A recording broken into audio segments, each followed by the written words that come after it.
Asalaamu calaykum. Muuqaalkeena maanta waxaan uga hadli doonaa dhaawaca qofka bini'aadamka ee loo geysanayo ee uusan ka soo kabsoomin. Waxaa jiro dhaawac qofka bini'aadamka qalbigiisa saameyn ku reebi kara. Tusaale kale, haddii beri ka maalin aad qof iska hor imaadaan, qofkaasina uu rabo inuu dhaawac kuu geysto, waxay noqon kartaa laba midkooda. In qofkaasi uu dhaawac jir kuu geysto. Tusaale kale, inuu aalad ku adeegsado uu jirkaaga dhaawac u gaarsiiyo, ama aan dhahne ama ha ku dharbaaxo ama ha ku feero. Waxaa laga yaabaa dharbaaxshadaasi ama feertaas oo kugu dhuftay haddii 10 sano ay kasoo wareegto, waxaa laga yaabaa qofkaasi inaad iska ilowdo.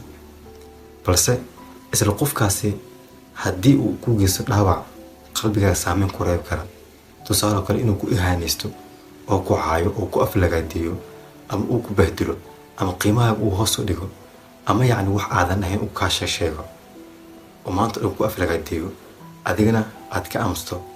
Waxaa laga yaabaa haddii xitaa 100 sano ay kasoo wareegto in qofkaasi marna aadan iloobi doonin. Kaas waxaan dhihi karnaa dhaawaca qofka bini'aadamka qalbigiisa saameyn ku reebi kara.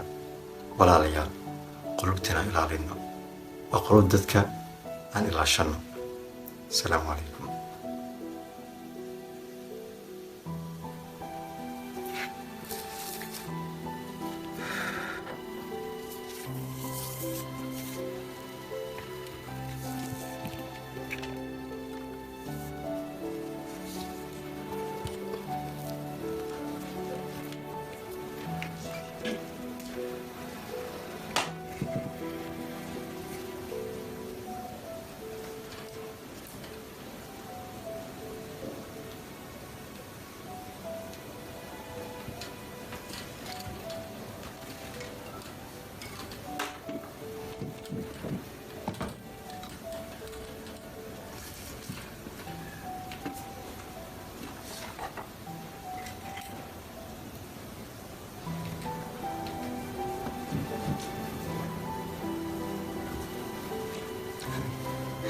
Weli ma joogtiin?